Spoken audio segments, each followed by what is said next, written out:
Welcome to the Marshfield Zoning Board of Appeals. What's it? I am echoing. November 28th, 2023 meeting. This is a hybrid meeting.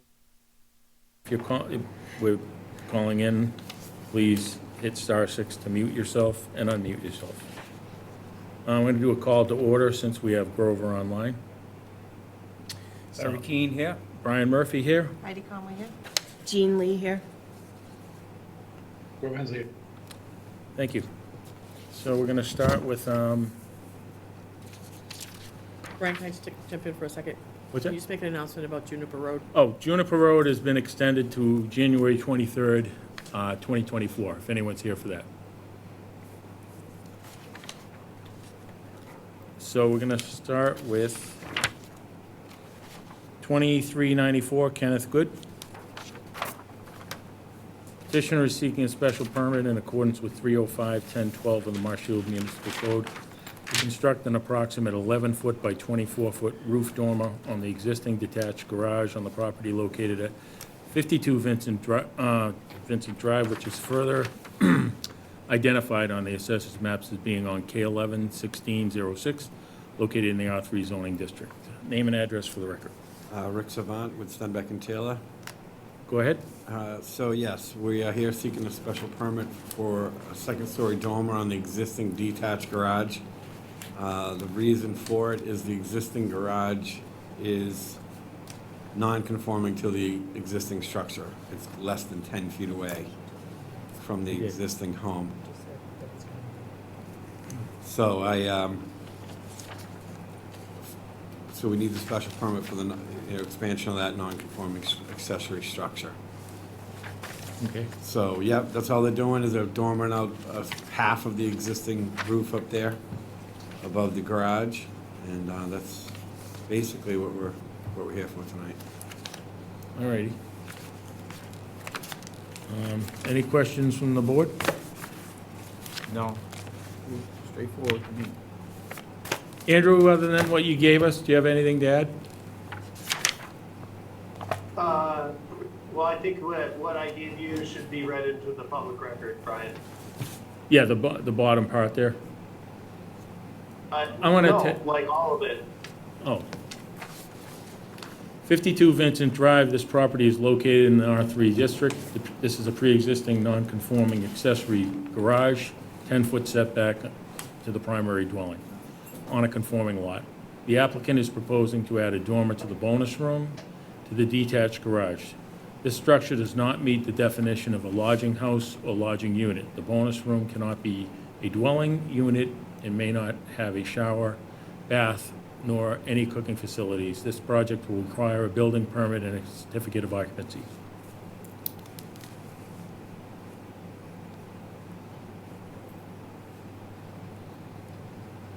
Anything else, Andrew?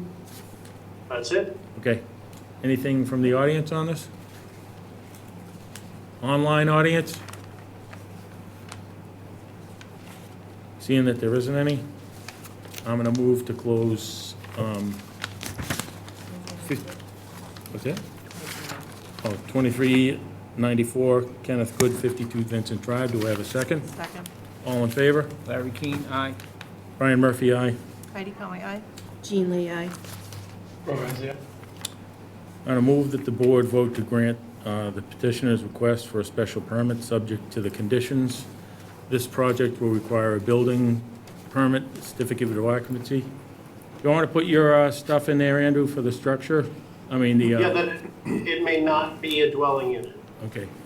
This structure does not meet the definition of a lodging house or lodging unit. The bonus room cannot be a dwelling unit and may not have a shower, bath, or cooking facilities. This project will require a building permit and certificate of occupancy.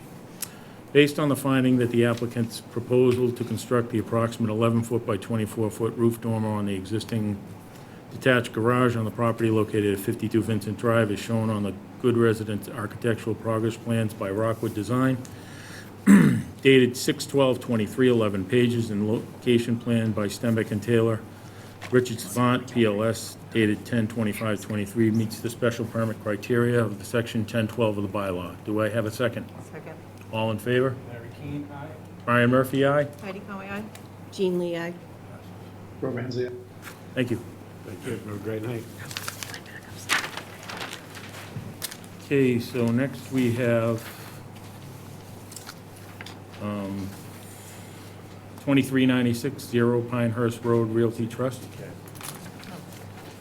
Petitioner is seeking a special permit in accordance with 305-1301C1 of the Marshfield Municipal Code to allow construction of an approximate 80-foot by 34-foot, 2.5-story dwelling and on the 4.11 acre lot located at 193 Pinehurst, which is further identified on the assessor's maps as being on parcel G140102, located in the R1 zoning district. Anyone here for this?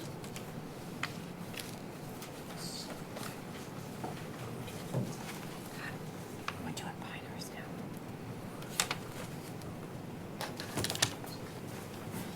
Good evening. Name and address for the record. Sure. Gregory Morse, registered engineer with Morse Engineering, representing the property owner and applicant.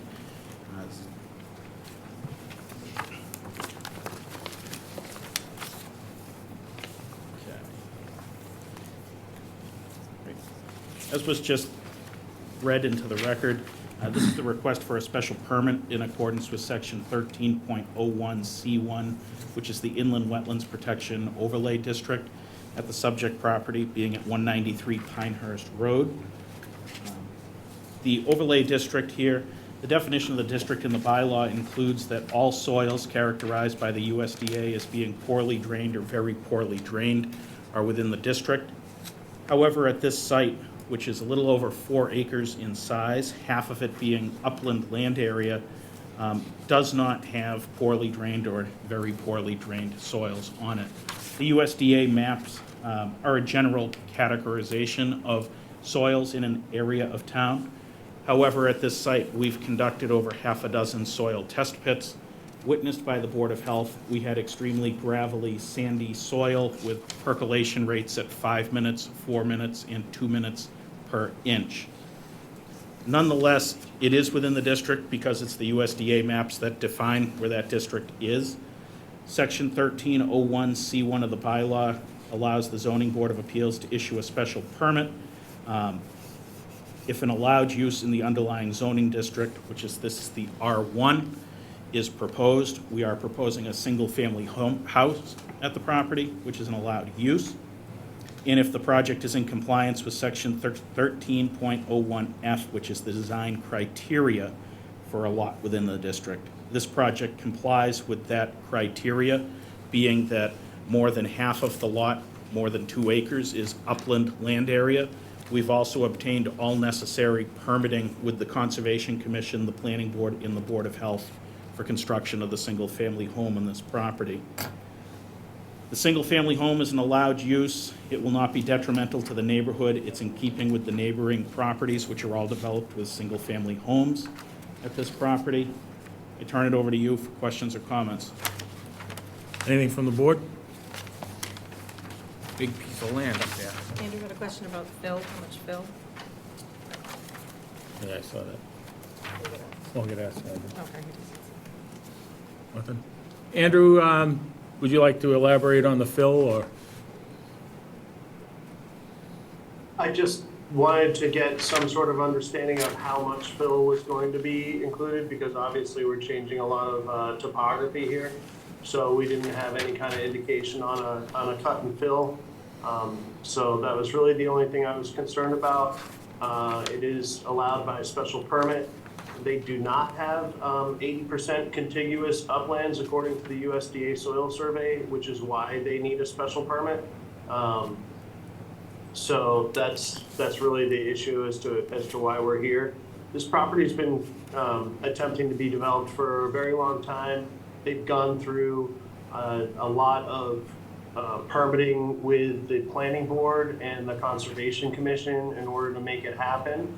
And this wetlands, they would not have been in the Inland Wetlands District except for an update to the USDA soil survey in 2021, which was after the street determination and the street improvement plan was allowed in 2019, and after the order of conditions from the Conservation Commission was granted in 2019. So they've been progressing for a long time under the assumption that this was not in the Inland Wetlands District. And it was only because it came to me after 2021 that it was determined to be in the Inland Wetlands District. And I do feel that they've done a lot of work with the Board of Health on all the percolation tests and everything to show that the USDA plan for this particular lot and this particular area suggests that it all is more upland than actual wetland. And so my only question was a cut and fill amount and how much if we're going to be exceeding 500 cubic yards at this location. Do you know that, Greg? I don't have an overall cut and fill analysis for the site. Our plan does depict all of the existing topography and the proposed topography. I would say it's between, it's probably around 500 yards total. I don't have an exact number on it. Okay.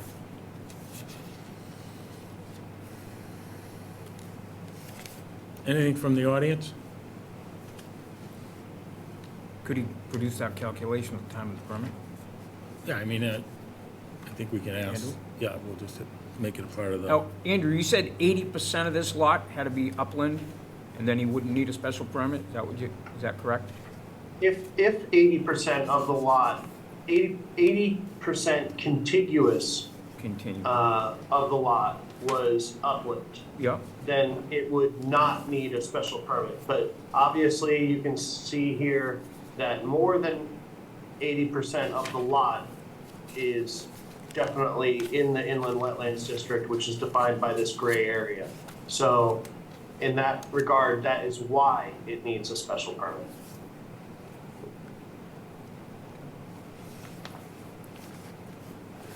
Anyone else?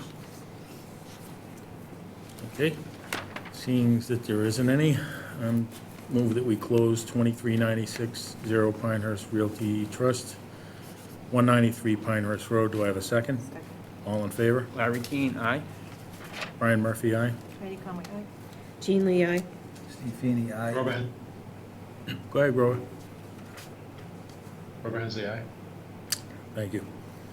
And now I'm going to make a motion. I move that the board vote to grant the petitioner's request for a special permit subject to conditions. As Andrew would suggest, that the board get some indication of the amount of fill that is intended to be added to the site, as it was not indicated on any proposed site plans. It may trigger a special permit under 30511 for going over 500 cubic yards. This project will require a building permit, a certified as-built, and a certificate of occupancy. Based on the finding that the applicants proposed to construct an approximately 80-foot by 34-foot, 2.5-story dwelling on the 4.11 acre lot located at 193 Pinehurst, shown on the site-specific plan dated 9/27/23 by Morse Engineering Company Incorporated, stamped by PLS James Garfield, and further narrative description meets special permit criteria, sections 13.01 and 10.10 of the bylaw. Do I have a second? Second. All in favor? Brian, that's not I'm sorry. James Garfield is not a PLS, he's a civil engineer. Correct. Just wanted to point that out. Okay, So you just, so, you know, so you don't read it into the record incorrectly. all right, so he's the civil engineer, and will you have a PLS on this? Yes, Okay. we'll have a PLS on this. We'll require that as part of it as well. Do I have a second? Second. All in favor? Larry Keane, aye. Brian Murphy, aye. Heidi Conway, aye. Jean Lee, aye. Steve Feeney, aye. Thank you. Thank you very much. All right, now we have 2397, Patrick and Kristen Haddigan. The petitioners are seeking a variance in accordance with 305-1011 of the Marshfield Municipal Code for the relief of 305-610, Table of Dimensional and Density Regulations, to reduce the setback by 5'1", and a special permit in accordance with 305-1012 of the density regulations to reduce the setback by 5'1", a special permit in accordance with 305 305 density, am I doing that right? 305. Density regulations to reduce the setback, I read that. 305-902 and 305-1301 to replace the existing 39-foot 1 by 11-foot 3 deck and the shed on the left side. Remove the existing 26-foot 2 by 11-foot 3 existing deck shed on the rear side and replace them with a 44-foot 2 by 12-foot 7 deck and the garage extension on the left side by 47-foot 9 by 16-2 deck garage extension and four-season porch on the rear side of the property line. Property located at 110 Riverside Circle, which is further identified on the assessor's maps as being on parcel D200101 and is located in the R1 zoning district. Name and address for the record. Thank you, Rick Grady from Grady Consulting, along with the applicants Patrick and Kristen Hadigan.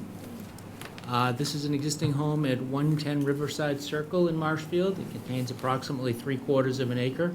The lot was created in the early 1950s. The existing home was built in 1963, both prior to the current R1 zoning requirements for this zoning district. The current lot area requirements, 1 acre, and the applicant contains approximately 3/4 of an acre.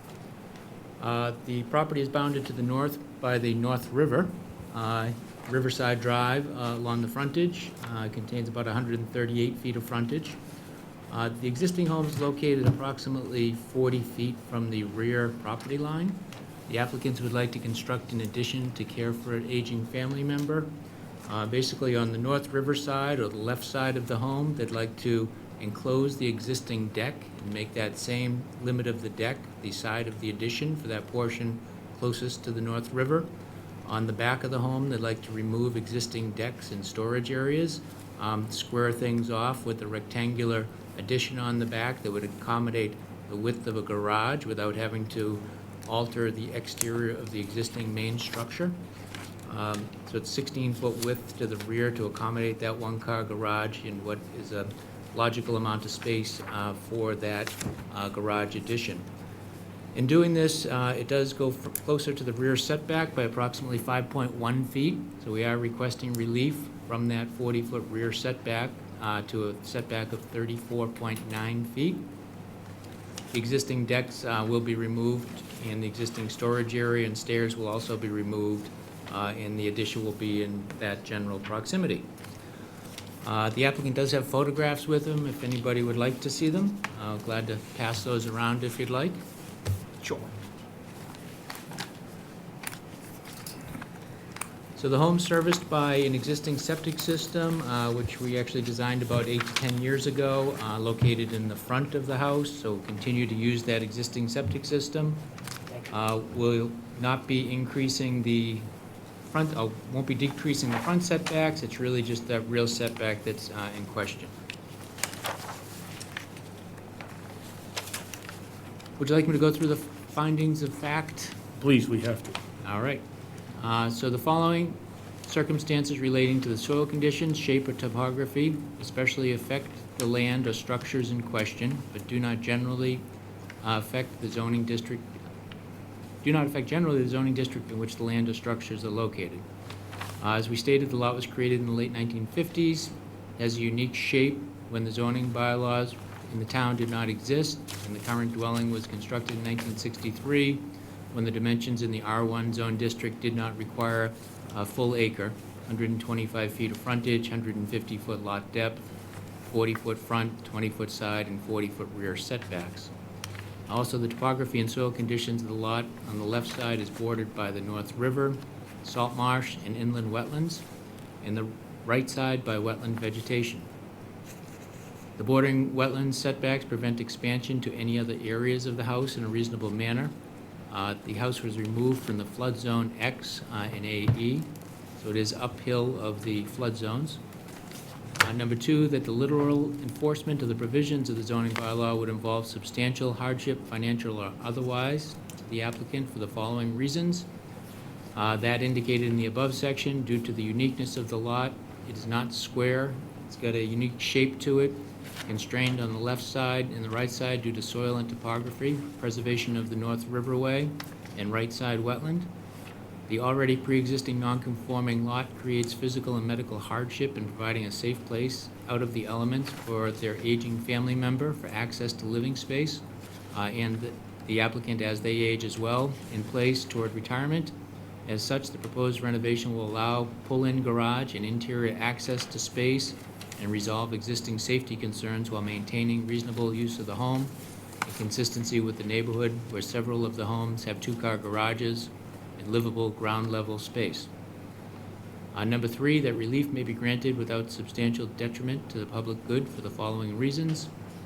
The relief requested is a variance from the rear setback by 5.1 feet. The relief requested in the proposed plan would be of no detriment and consistent with the existing homes in the Riverside neighborhood, which were constructed at a time when zoning bylaws were not as strict, and whereas other homes were granted relief over the years and more recently. Our main abutters impacted by this proposal have no objection after reviewing the proposed plans and provided written letters that were attached to the application. Item 4, that relief may be granted without nullifying or substantially derogating from the intent or purposes of the zoning bylaw for the following reasons. The current R1 setback requirements were written for lots that meet the 43,561 acre and the 40-20-40 setbacks, but were not intended to impose on the purpose of the setbacks without relief to pre-existing non-conforming lots, homes grandfathered which do not meet said R1 requirements. Current rear setback requirement for the land developed before 6/20/2002 is 20 feet. The proposed rear setback will be 34.9 feet. Number 5, the strict application of the provisions of the bylaw would deprive the undersigned of the applicant of reasonable use of the lot or structure in a manner equivalent to the use permitted to be made by other owners of their neighborhood, lands, or structures in the same district for the following reasons. As stated in the above paragraphs 2, 3, and 4, the provision of this bylaw would put them at a disadvantage of reasonable use, physical limitations, and safety concerns to their aging family members' access and their, as well as they age in place. The denial of the 5.1-foot rear setback relief will prevent functionality, adequate accommodations, and safe access. Their priority is to maintain the integrity of the privileged area that they call home. Number 6, that the conditions and circumstances are not the result of actions of the applicant taken subsequent to the adoption of the zoning bylaw for the following reasons. The existing structure was built in the early 1960s when construction requirements were not as stringent as today's ever-evolving standards. The pre-existing structure, non-conforming lot, topography, salt marsh, and wetlands make the conditions unique. The conditions and circumstances for this proposed renovation would deprive reasonable use in a manner equivalent to other neighboring land and structures. The existing structure poses a physical and medical hardship and safety concern to family members and the applicant as they age in place. That relief, if approved, item 7, that relief, if approved, will not constitute a grant of special privilege inconsistent with limitations upon other properties in the same district for the following reasons. As indicated in paragraph 6, the site, because of topography, shape, North River frontage, wetlands, and configuration, poses a hardship without requesting relief. If approved, relief, the proposed addition will not be detrimental to the public good or diminish the intent or purpose of the bylaw, nor would a relief constitute a special privilege inconsistent with limitations upon other properties in the R1 zones standards along the North River Way.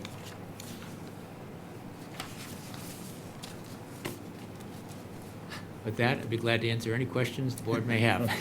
Any questions from the board? That was probably the most detailed one I've ever heard. I have to say, the applicants prepared the majority of this themselves. They've been thinking about this thoroughly for quite some time. Well, I took a drive down through this neighborhood. It's a beautiful neighborhood. It's gorgeous.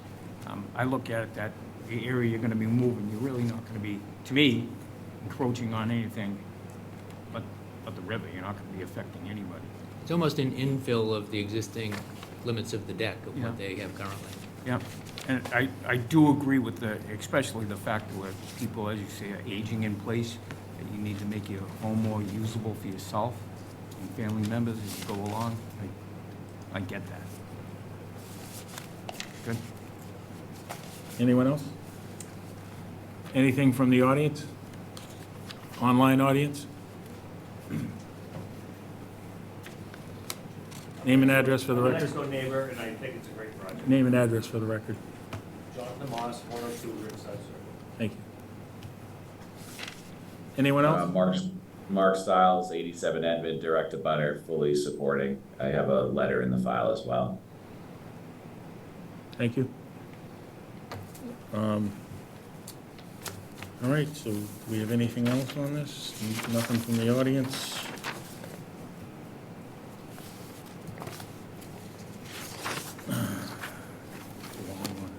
I'm going to move that we close 2397 Patrick and Kristen Hadigan, 110 Riverside Circle. Do I have a second? Second, All those in favor? Larry Keane, aye. Brian Murphy, aye. Jean Lee, aye. Steve Feeney, aye. Thank you, everyone. Now I'm going to make a motion that I move that the board vote to grant the petitioner's request for a special permit subject to the conditions. This project will require a building permit, a certified as-built, and a certificate of occupancy. I'm addressing the inland wetland district currently.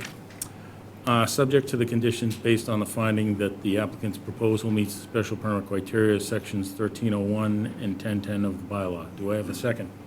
Larry Keane, second. All in favor? Larry Keane, aye. Brian Murphy, aye. Jean Lee, aye. Steve Feeney, aye. All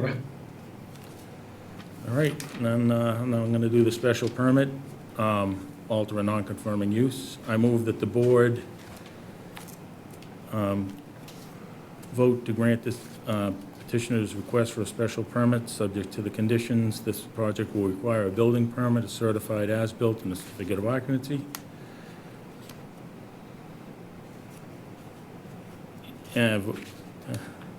Okay, based on the finding that the applicant's proposal meets the special permit criteria of the section 1012 of the bylaw. Do I have a second?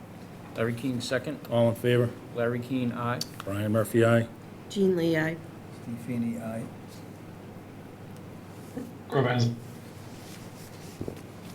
Grover, we have to have you say more. Grover Hensley, aye. Thank you.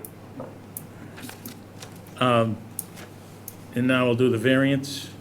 I move that the board vote to grant the petitioner's request for a dimensional variance, subject to the conditions. So this variance is proposed for the expansion in this location due to the fact that the available space on this non-conforming lot to expand the structure is limited by the location of the septic, the flood zone, and the wetlands resource buffer zones. This project will require a building permit, a certified as-built, and a certificate of occupancy. And I would ask the board that I'm going to adopt the language for the answers in this application. Do we all agree with that? I do. I do. I do. I do. I do. He said I do. Okay. All right, thank you. So do I have a second? Larry Keane, second. All those in favor? Larry Keane, aye. Brian Murphy, aye. Jean Lee, aye. Steve Feeney, aye. Grover Hensley, aye. And of course, based on the finding that the applicant's proposal meets the variance criteria, section 1012 of the bylaw. All right, thank you. Thank you very Thank you. much. Good night. Good luck. Appreciate it. Thank you very much.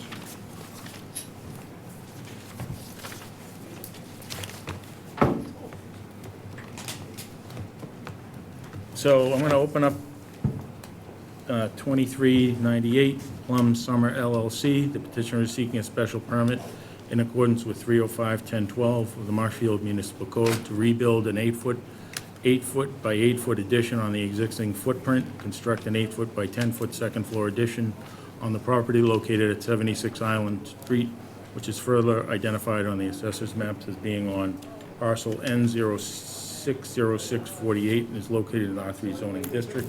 Nancy, when can we continue this meeting to? It should be on December 12th. All right, so we're going to continue this to 12/12/23. We're waiting on a plot plan. Do I have a second? Larry Keane, second. All in favor? Larry Keane, aye. Brian Murphy, aye. Heidi Conway, aye. Jean Lee, aye. Buffini, aye. Grover Hensley, aye. Now we have 2387 Kevin McDonough, 53 Juniper Road. We're going to continue that until what date, Nancy? January 23rd. January 23rd, 2024. Do I have a second? Larry Keane, second. All in favor? Larry Keane, aye. Brian Murphy, aye. Heidi Conway, aye. Jean Lee, aye. Steve Feeney, aye. Grover Hensley, aye. Thank you. Nancy, are the people here yet for the, Are you parking? oh, they're here.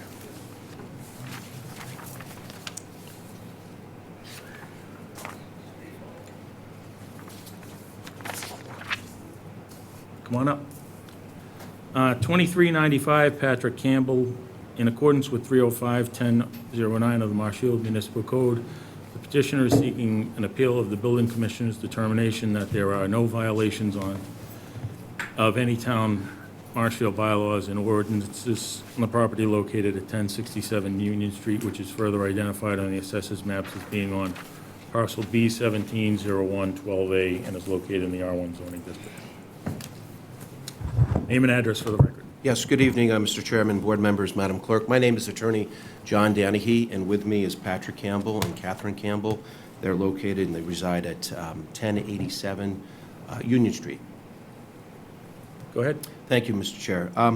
So we're here on appeal of Mr. Stewart's decision.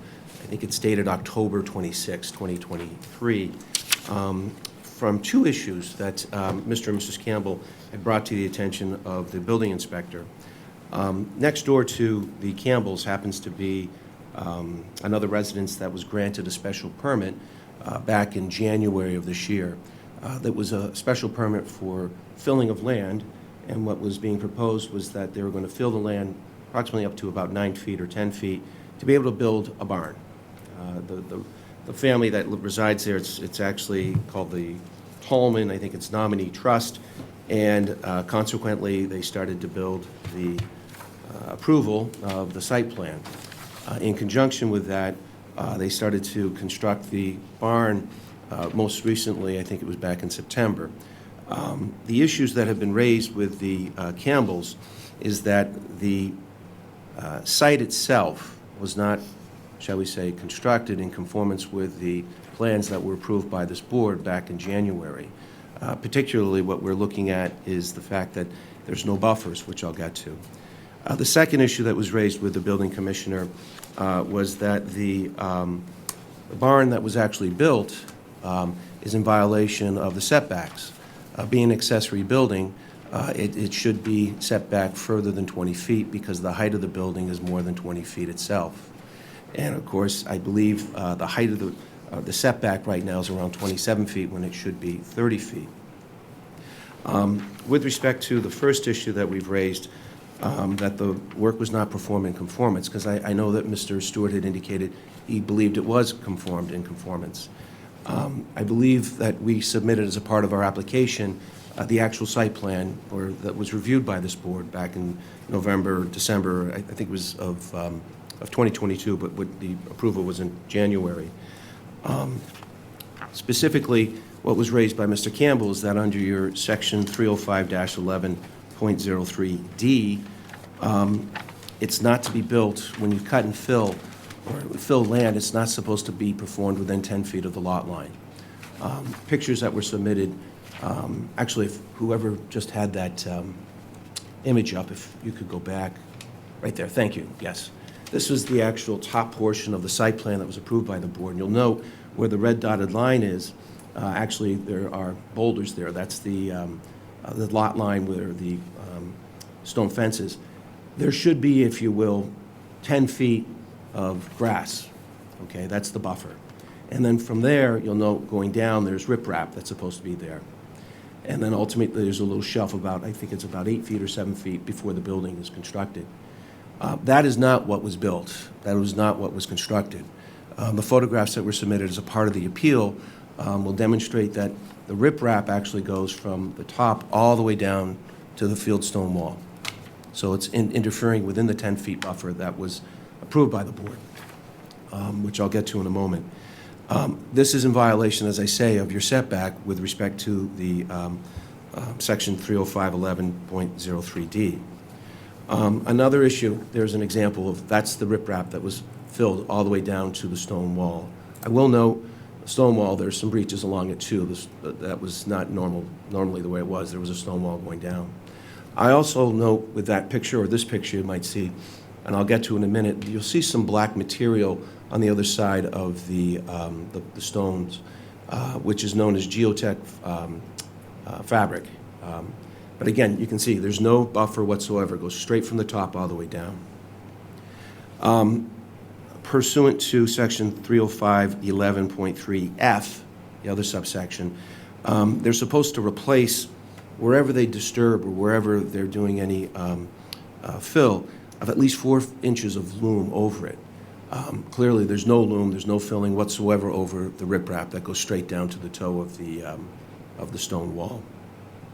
The issue that we're finding is that there's no buffer at all, and the other issue we find is that when this was approved, further in the picture, might be in one of the plans, it's not here, the slope of the riprap was supposed to be a 1-to-1, meaning 1 foot distance, 1 foot height.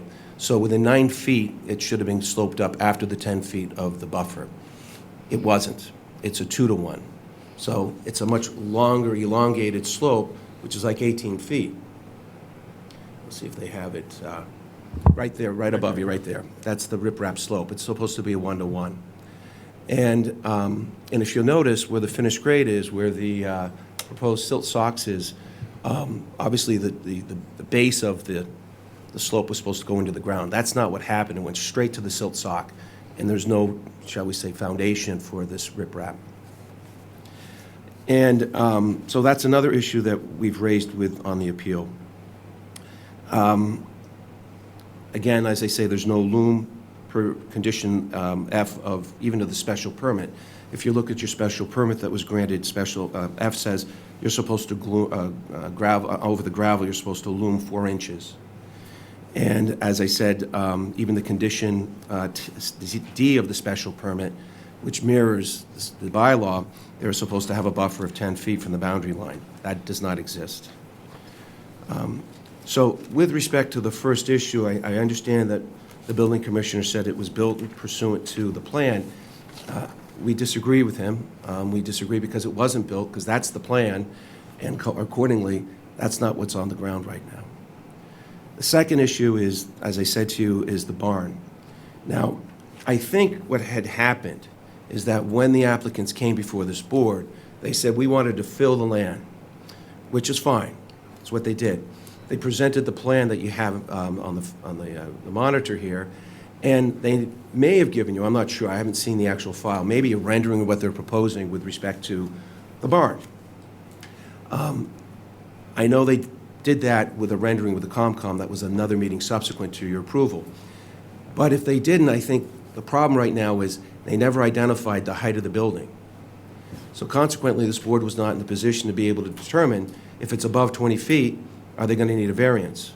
Because of your bylaw that says that if you have an accessory building, which is 305-6.07, they needed to at least represent that to you so you had an opportunity to take a look at it. What had happened was, I think they ended up going subsequently after getting approvals, then deciding what they're actually going to build. And I know that with the building commissioner's letter, he does identify and acknowledges that, yes, indeed, the building height is above 20 feet. And based on the average of your bylaw that you can take, it's approximately, I think the ridge is about 19 and the peak is about 28, so it's about 23 feet. That's what he estimated it to be approximately. But that falls prey to your height requirement, because as an accessory barn, they can increase to 35 feet if you go above that 20 feet, providing all the lot lines like 50 frontage is a setback, but you're 30 feet from your sideline and rear line, and it's not. The representation here was that it's 21 feet. What is actually on the ground, it's based on the building commissioner, is it's 27 feet. So they need a variance, okay, to be able to do that. So that's another contention that we have with respect to this situation. And finally, the other thing that's of major concern, and this is the reason why we raised this, we're worried about the drainage. As I said to you earlier, if you have the buffer of green space, you've got an ability for water that's coming off on the northern portion to go into the ground. They don't have that. They have this material, geotech fabric, underneath the riprap, with the riprap going straight to the base, in some places above or even with the stone wall. This material, which I think my client brought an example of it, is impervious. And I say that, and this isn't just parlor tricks here, but ultimately, when you tip this upside down, the water's not going to come out of it. So what in essence it does, so that's what we cut out at the toe of the slope. That's the material that is under 4,000 square feet of riprap slope on the north, east, and west sides. This is it cleaned. This is a lid with a hole in it. This is a jar of water.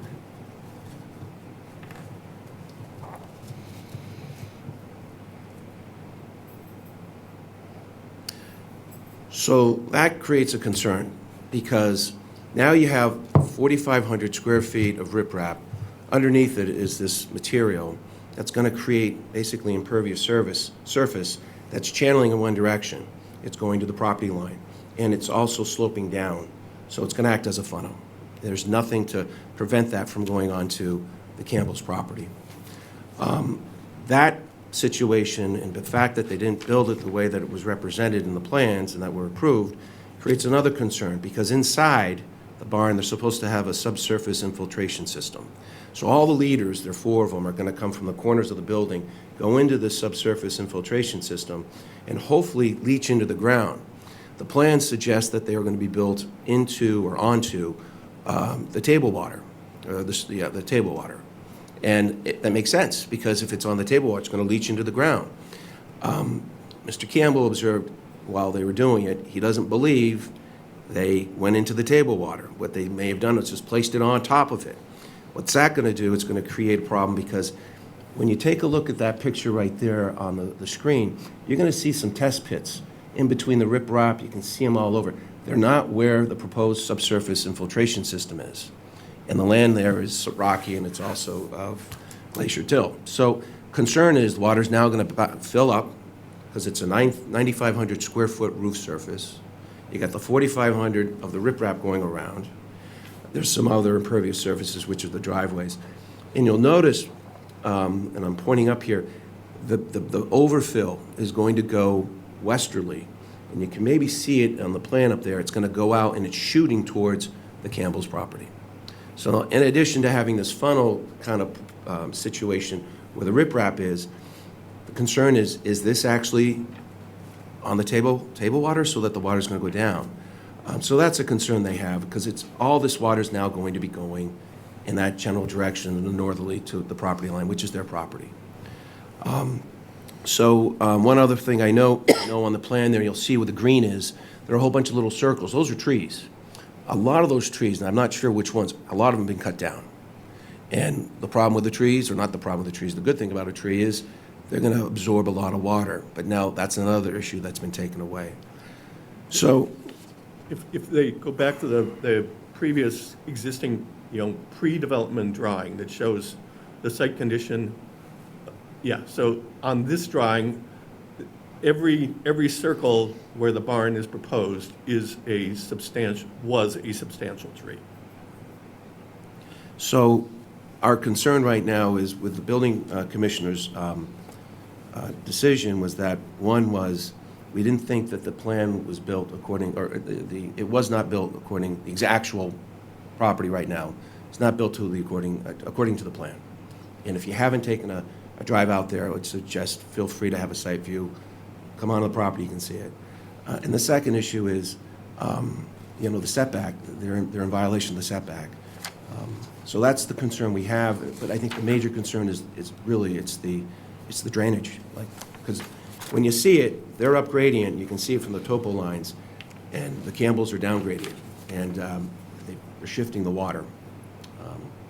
So that's our presentation. There's nothing to be dismissive or angry with the building commissioner. It's just a difference of opinion. It's how I look at it with my clients, and so that's why we're here before you, to ask you to entertain our plea, and if need be, to go out and take a look at it, continue this if you want, so you can have a sense of what they're concerned about.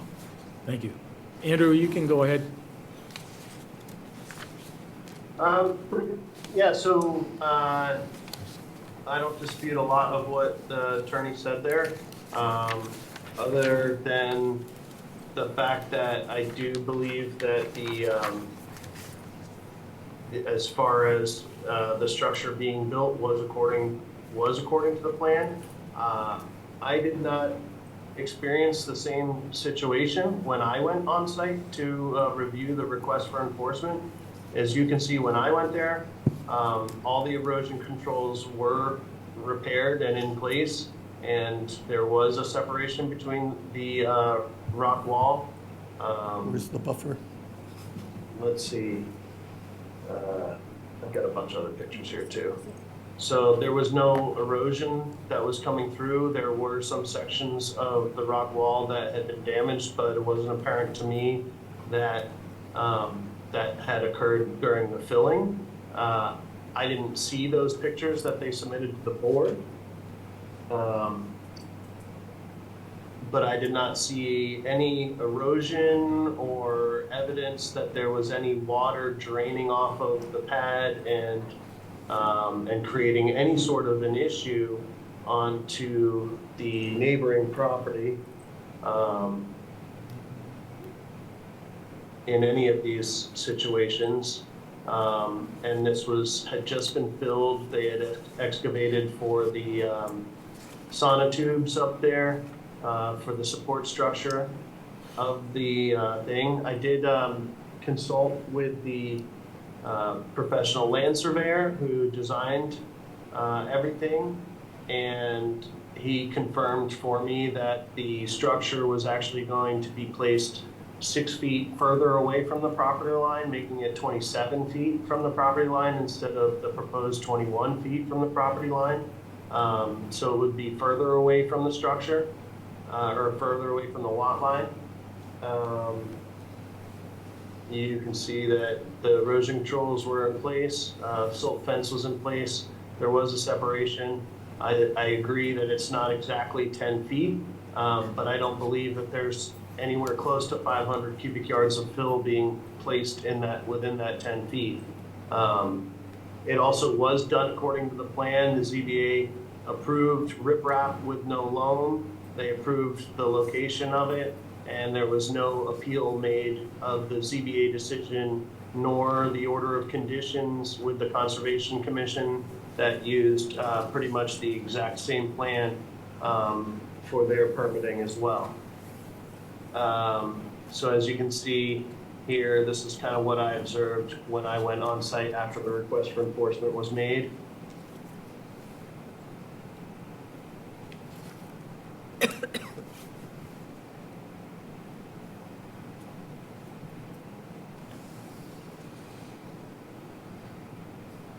There is some green space between there and some stuff growing up. Granted, that may have been since the time that they took the pictures. There may have been some stuff growing up through there, but I felt like I'd never seen the pictures that were shown tonight of all of that. So when I went there, it looked like everything was set up and had been maintained. So obviously that wasn't the case, and that they repaired stuff after the fact. But it appeared to me that everything was compliant with the way the plan was. They were moving the structure further away from the lot line. And yes, I did use linear interpolation, which essentially is like using a graph. We do that a lot in the building code when we're dealing with live loads, all sorts of different loads, wind loads, all sorts of things where they give you one number here and one number here, and Marshfield's in the middle, and you got to figure out whether or not it meets. Using that method, if the if you were to allow a 20-foot structure, mean height. Mean height, yep. So that means the elevation from the eave to the ridge line, halfway between that, cannot exceed 20 feet. That's when you're 10 feet from the lot line. So it's actually 10 feet from a lot line that you can be 20 feet. This is a structure that is now 27 feet from the lot line, and it's 23.5 feet high to the mean. Whereas if they were 3 feet further, then they could be 35. So using that linear interpolation method, I felt that they were not in violation as far as that went. And based on the fact that it had already gotten approval from the Zoning Board of Appeals and the Conservation Commission, and neither one of those had been appealed in a timely manner, I felt it was appropriate to go ahead, issue the building permit, and did not feel that there was a need to rescind the building permit once I received a request for enforcement. Thank you. Do you have anything? Just 2 points. One, and this again is the advantage of maybe continuing, go walk out and see the site visit. I visited the site. I don't know if anyone else did. I went to the barn site. I did not go on your property. And I only say that because of, again, they're supposed to be 10 feet of buffer, and the stones are down okay, if the sock's in between the stone wall, then you're talking about maybe about a foot and a half, because it is. I was there today looking at it.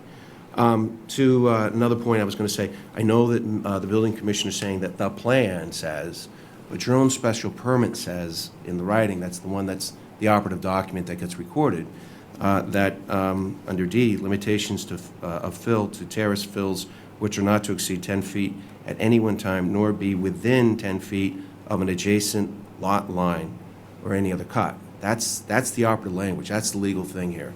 And then F, which again says replacement of at least 4 inches of topsoil over all filled or otherwise disturbed surfaces, and seeding with perennial cover crop, reseed as necessary to assure uniform growth in soil surface.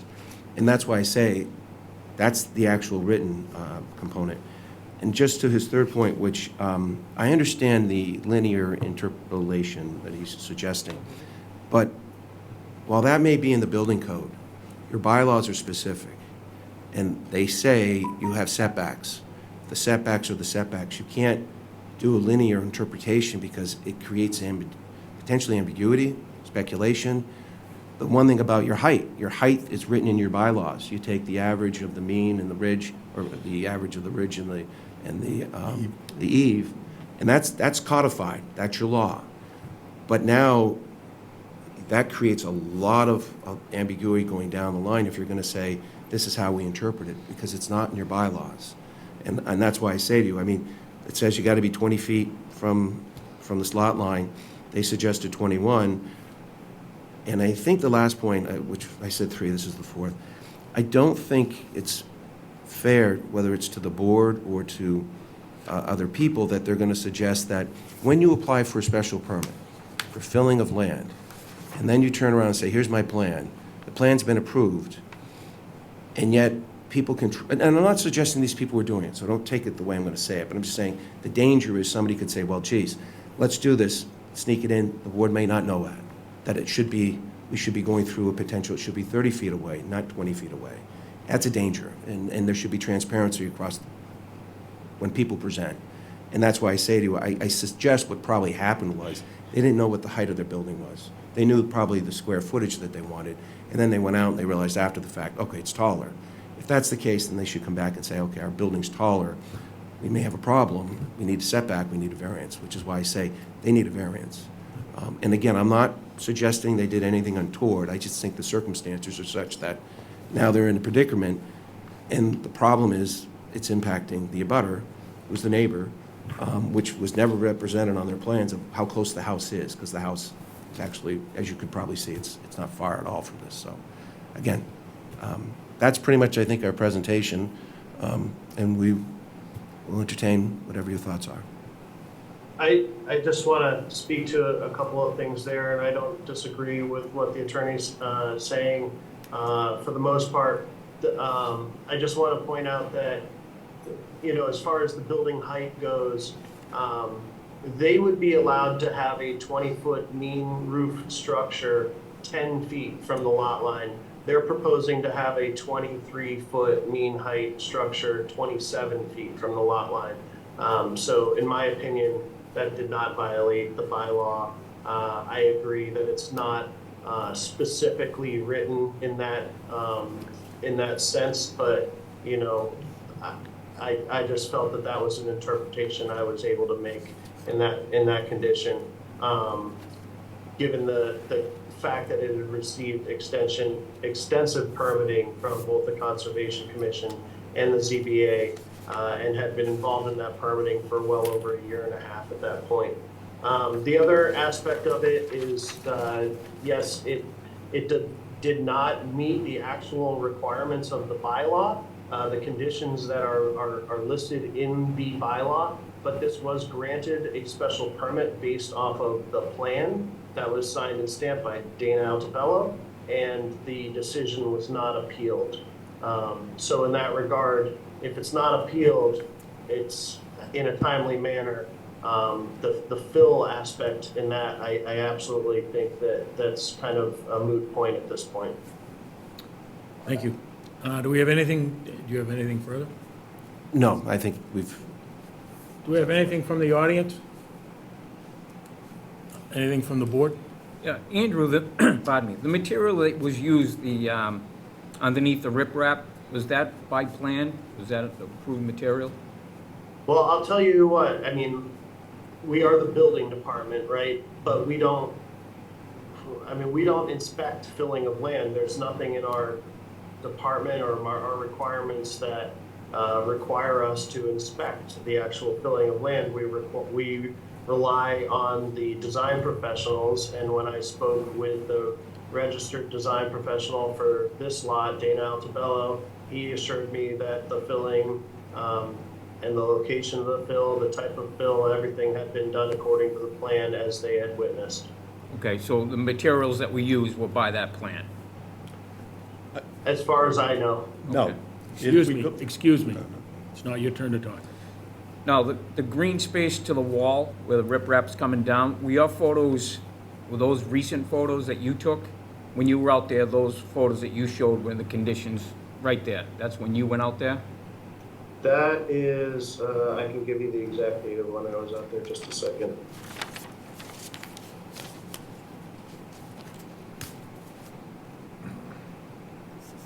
Those were taken October 26th. Okay, and when were your photos taken there? ours were taken roughly about the same time, I think within the week Yeah. of that, subsequent to. So is these are a repair version of what you had originally shown us? Yes, except we're looking at from his property, looking up and looking north. This would be looking westerly right now. The barn would be on your left. Okay. Because it's hard to see, I mean, with those photos and that photo, they look like two different photos, but you see the same silt socks there. It's just different angles. It looks good there, and the others, you take a picture from your side, it doesn't show any of the space. Yeah, Yeah. that's why I say I think if you were, because of the angle.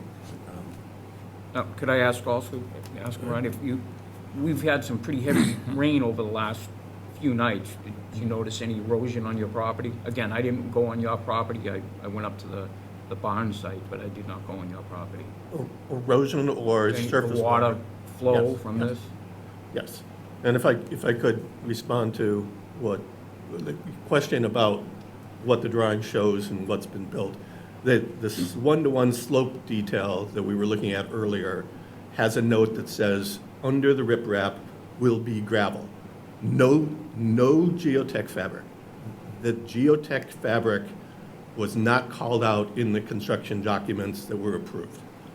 That was somebody's decision in the field to add. And I don't know whether Merrill was involved in that decision, but when they put the geotech fabric in, they created an impervious surface under the riprap.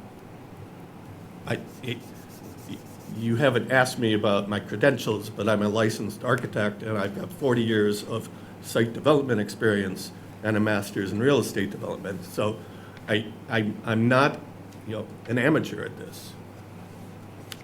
Andrew? What do you, the geotech fabric, what are your thoughts on that? Was that,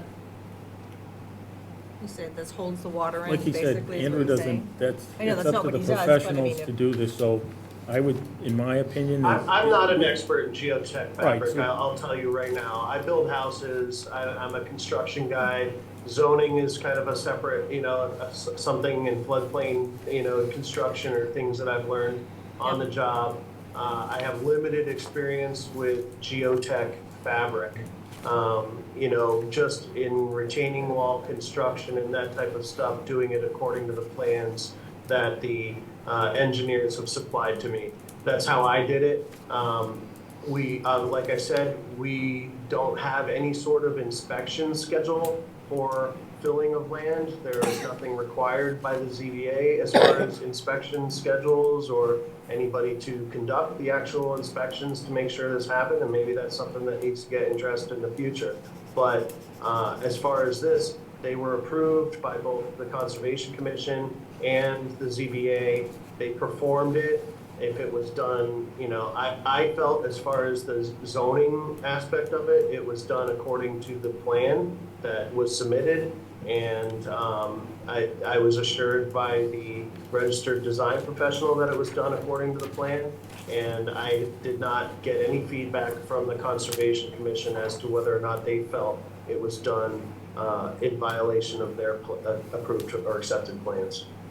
So I would say on that, obviously, this thing is still in progress. It's not fully built, that's something that can be addressed. I will say that they were, when I left for vacation a little over a week ago, it was like the Friday, I think it might have been November 18th or something.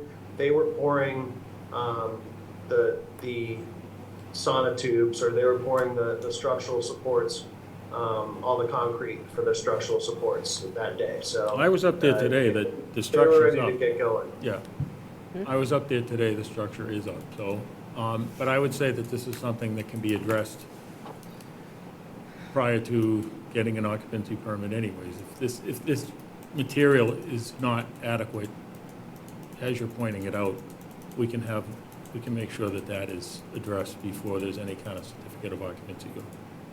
So, is there anything else from anyone? So who does, I don't mean to sound ignorant, but we don't usually have this come up, but who does monitor that? The engineer, Is so that- they're responsible when they provide a drawing and they tell Andrew, this is the same thing we had this a few weeks ago.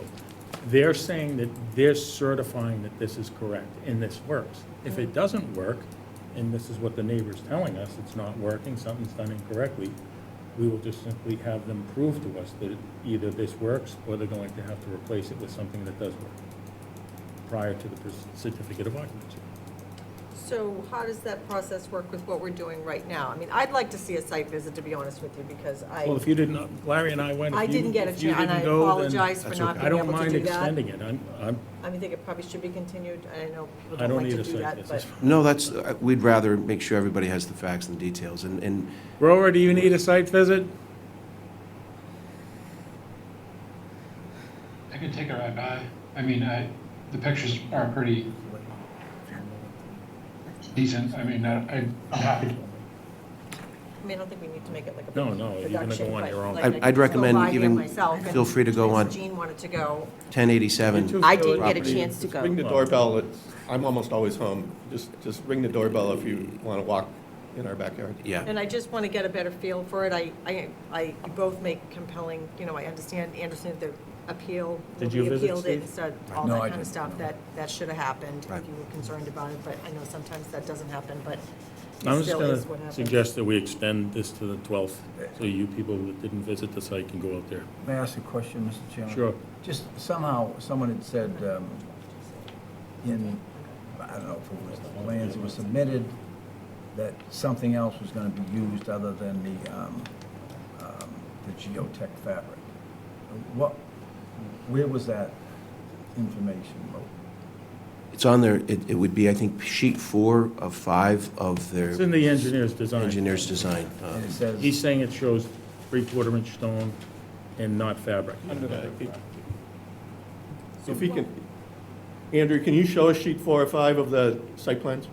With Sure. the slope detail that, Well, permeable fabric is fine for what they're doing, but if you're saying it's not permeable, that's, it's not permeable. yeah, so that's, what the- he's showing us what's there. If that's the case, That that's, could be the top you bought at BJ's tonight. yeah. Now, I don't live far from there, so I'd be able to go on your property, come down, knock on the door, Absolutely. take a walk. So it says 12. We can walk it from the other side too, where they're building. Yeah. That's the riprap slope detail Yeah, is where it riprap, says. and then the top note says 12 inches concrete, compacted gravel base. There's no geotech in that drawing, because they wanted the water to go through the stone and through the gravel and into. Right, it looks like they didn't use the proper fabric, if you're gonna use fabric, so you don't get vegetation.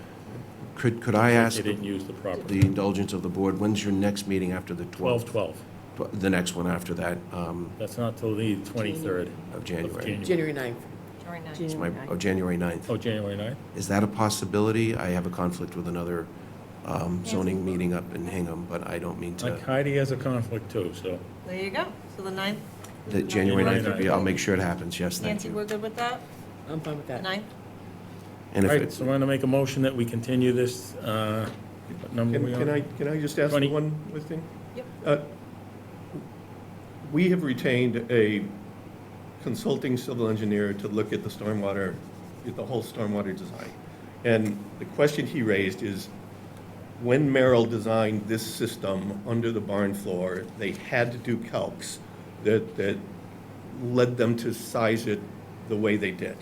We would like to be able to review those calculations. I'm essentially asking for you to. That's not up to us, so. Yeah. Okay. They must have done perk tests or whatever they did. Right. I'm sure they exist. We can ask. I don't think if that's, I'll try to reach out to Merrill and see if Yeah, they'd be willing to it's share. gotta be on That'll record be separate. somewhere. Yeah, Okay. thank you. Did you And guys then, come Brian, to the it's not an meeting? unreasonable request. get I mean, notification that's for something anything. that we, sometimes when we have Yeah. issues, we say, show your work. right. So I'm gonna move that we continue 2395, 1067 Union Street Mr. Chairman, can I to just ask one more question? January 9th of 2024. Do I have a second? Mr., can I ask one question? I'm sorry. Go ahead. How much, you said there was drainage onto your property, like, how much? What if, Well, there's lots of leaves on the ground right now, so the actual ground surface in the woods behind our house is largely covered by leaves, but when I rake the leaves away, there's standing water at the toe of the slope, on that's our something side. that wasn't there prior? It wasn't there prior. You never had that problem? Thank you, Mr. Chairman. Everyone done? Second. Everyone all set? I'll say. Yes, Oh, Brian, we read are. it in again. There you go. 2395, 1067 Union Street could be continued to 1/9/2024. Do I have a second? Second. All in favor? Larry Keane, aye. Brian Murphy, aye. Heidi Conley, aye. Jean Lee, aye. Steve Feeney, aye. Thank you, Mr. Chair. Rover has the eye. Thank you, Mr. Chair. Thank you, Thank board you. members. Thank you, Madam Clerk. Do we have anything else? Minutes or anything? Yep, just Nancy? Just Juniper Road. What's that? Juniper Road, then minutes. I already did Juniper Road. Did we do that? Yeah. Sorry, I was caught up in this. Yeah, minutes from Is that yours? Yep. 11/14/23. I make a motion that we approve the minutes from November 14th, 2023 meeting.